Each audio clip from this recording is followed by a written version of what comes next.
حضرت علی کرم اللہ وجہہ الکریم سے یہ بھی پوچھا گیا، سوال کیا گیا، اے علی آپ کہتے ہیں ہر چیز کا جواب میں قرآن سے دے دوں گا، بہت ساری چیزیں آپ کو اللہ نے علم کے طور پر ودیعت کی ہے، کیا آپ نے اپنے رب کو بھی دیکھا ہے؟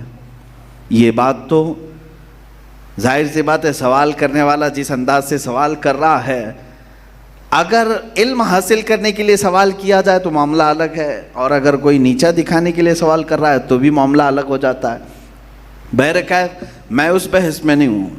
حضرت علی کرم اللہ وجہہ الکریم سے سوال کیا گیا تو آپ نے کیا جواب فرمایا؟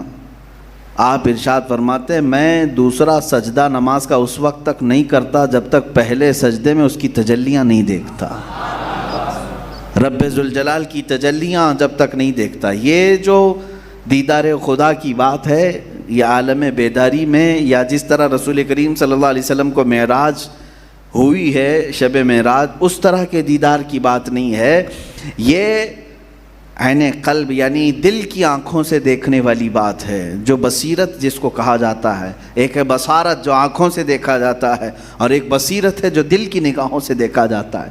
یعنی اندھا بھی بہت ساری چیزیں دیکھتا ہے، محسوس کرتا ہے، اسے پتہ رہتا ہے، جانتے ہیں نا آپ، آنکھ بند ہے اس کی لیکن اس کے دل سے بہت ساری چیزیں وہ محسوس کرتا ہے، وہ بصیرت ہے۔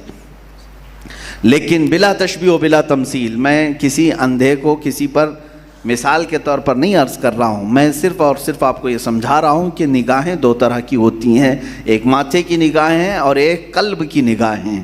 بہرحال حضرت عثمان غنی رضی اللہ تعالیٰ عنہ اور حضرت علی کرم اللہ وجہہ الکریم رسول پاک صلی اللہ علیہ وسلم کے خلفائے راشدین میں تیسرے اور چوتھے، یہی اہل سنت و جماعت کا موقف ہے، اسی پر ہم سب کا آج تک اجماع ہے۔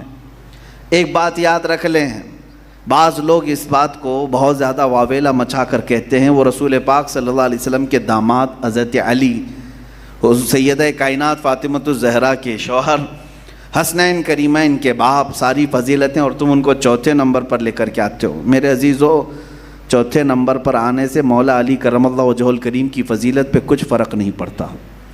جو اللہ تعالیٰ نے انہیں عطا فرمایا، جو رسول پاک صلی اللہ تعالیٰ علیہ وسلم سے ان کی قربت ہے، وہ بدستور ویسی ہی رہے گی۔ میرے عزیزو، احادیث اٹھا کر کے پڑھو، حضور صلی اللہ تعالیٰ علیہ وسلم اپنی زندگی پاک میں جتنا قریب حضرت علی کو رکھتے تھے، یہ تینوں خلفائے راشدین اپنے دور خلافت میں حضرت علی کو ویسے ہی رکھا کرتے تھے۔ خلافت کے بہت سارے کام صدیق اکبر کے زمانے میں ہوں، عمر فاروق کے زمانے میں، عثمان غنی کے زمانے میں ہوں، رضوان اللہ تعالیٰ علیہ مجمعین، حضرت علی کے مشورے کے بغیر کوئی کام نہیں ہوتا تھا۔ انہوں نے بھی اپنے اپنے زمانوں میں مشیر خاص رکھا۔ یہ جھگڑے اور فسادات جس طرح سے غیروں کی طرف سے ڈالے گئے ہیں اور وسوسے مومنین کے درمیان ڈال کر کے انہیں گمراہ کرنے کی کوشش کی جاتی ہے، بچیں میرے عزیزو۔ امت کا اس بات میں کوئی جھگڑا نہیں، بلکہ خلفائے راشدین کا آپس میں کوئی جھگڑا نہیں رہا ہے، ان کا آپس میں کوئی جھگڑا نہیں رہا۔ 4 خلفائے راشدین ہیں، حضرت ابوبکر، حضرت عمر، 2 خلیفہ تو حضور کے ایسے ہیں جو حضور کے سسر ہیں، اور حضرت عثمان اور حضرت علی 2 ایسے خلفاء ہیں جو حضور کے داماد ہیں، اور ان کی آپس میں بھی بڑی گہری رشتہ داریاں ہیں۔ حضرت ابوبکر صدیق رضی اللہ تعالیٰ، حضرت عمر فاروق رضی اللہ تعالیٰ، یہ سب قریش سے ہیں، چاروں خلفاء قریش سے ہیں، اور ان کی آپس میں سسرالی رشتہ داریاں بھی ہیں، ننہالی رشتہ داریاں بھی ہیں، ددھیالی رشتہ داریاں بھی ہیں، اور سب سے بڑی رشتہ داری حضور کی محبت ہے، صحابیت ہے۔ حضور اکرم صلی اللہ تعالیٰ علیہ وسلم کی پوری حیات طیبہ میں ان 4 خلفائے راشدین میں کسی ایک روایت میں ہم نے نہیں دیکھا کہ ان کے جھگڑے فسادات ہوئے، ایک دوسرے کے اختلافات ہوئے، کچھ ہوا ہو، ایسا کبھی نہیں دیکھنے ملا۔ اور 30 سال خلافت راشدہ کے زمانے میں بھی کبھی ہم کو سننے میں نہیں آتا کہ حضرت علی رضی اللہ تعالیٰ عنہ نے صدیق اکبر کے خلاف اعلان کر دیا، حضرت عمر کے خلاف اعلان کر دیا، حضرت عثمان کے خلاف اعلان کر دیا، کبھی نہیں۔ اور نہ ہی ان خلفاء نے حضرت علی کرم اللہ وجہہ الکریم کی تعظیم و تقریب میں کبھی کوئی کمی کی ہو، ہرگز نہیں۔ جب حضور صلی اللہ علیہ وسلم کے زمانے میں بھی کچھ نہیں تھا، خلفائے راشدین کے درمیان میں آپس میں بھی کچھ نہیں تھا، تو 1400 سال کے بعد کی کیڑوں کے اندر کیسے یہ سب نفرتیں آ گئیں؟ یہ صرف اور صرف یہودیوں، عیسائیوں اور مستشرقین کی طرف سے چھوڑے ہوئے شوشے ہیں جو تمہارے درمیان نفرت کی دیواریں کھڑی کرتے ہیں۔ آپ سب اسی موقف پر قائم رہے کہ میرے آقا صلی اللہ تعالیٰ علیہ وسلم کے یہ خلفائے راشدین، ہر ایک کو اللہ تعالیٰ نے خصوصی انعامات عطا کیا ہے، ہر ایک اپنے انعام میں مخصوص ہے۔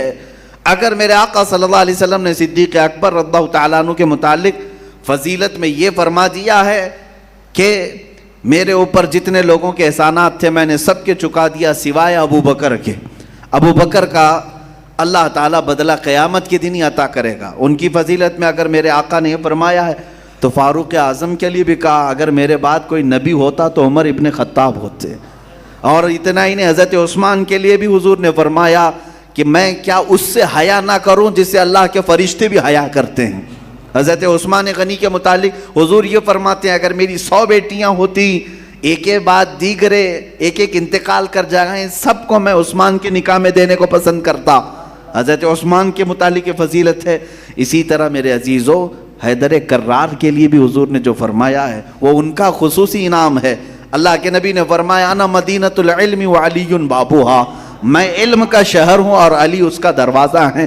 حضور نے یہ بھی فرمایا من کنت مولاہ فہذا علی مولا، فرمایا میں جس کا آقا ہوں یا علی بھی اس کے آقا ہے۔ اسی لیے آج پوری دنیا میں ہم جو اہل سنت و جماعت ہیں حضرت علی کو مولا کائنات کہتے ہیں، وہ کائنات کے آقا ہیں کیونکہ حضور صلی اللہ علیہ وسلم کی طرف سے فرمایا گیا۔ اب میں فضیلتوں کے باب میں جاؤں تو چاروں خلفاء کو میرے آقا صلی اللہ علیہ وسلم نے کچھ نہ کچھ بشارتیں عطا فرمائی۔ انصاف کا تقاضا یہ ہے کہ تم ترازو کو برابر رکھو۔ صدیق اکبر کی فضیلت بیان کر رہے ہو تو کہیں کسی دوسرے کو گھٹاؤ نہیں۔ مولا علی کرم اللہ وجہہ الکریم کی فضیلت بیان کر رہے ہو تو خیال رکھنا کہ دوسرے خلفاء میں کہیں تمہاری زبانوں سے کمی، نقص یا عیب جوئی نہ آئے، بلکہ وہ رسول اللہ صلی اللہ علیہ وسلم کے قریبی یار ہیں، نثار ہونے والے ساتھی ہیں، جنہوں نے حضور صلی اللہ علیہ وسلم کے ساتھ پوری زندگی بتائی۔ آپ دیکھیں صدیق اکبر بھی ایمان لانے میں سب سے پہلے ہیں، حیدر کرار بھی ایمان لانے میں سب سے پہلے ہیں۔ مکہ میں اعلان نبوت ہوا، سب سے پہلے اسلام میں آنے والوں میں کون ہے؟ حضرت ابو بکر۔ عمر دراز لوگوں میں، بچوں میں حضرت علی کرم اللہ وجہہ الکریم ہیں، عورتوں میں خدیجۃ الکبریٰ رضی اللہ تعالیٰ عنہا ہیں۔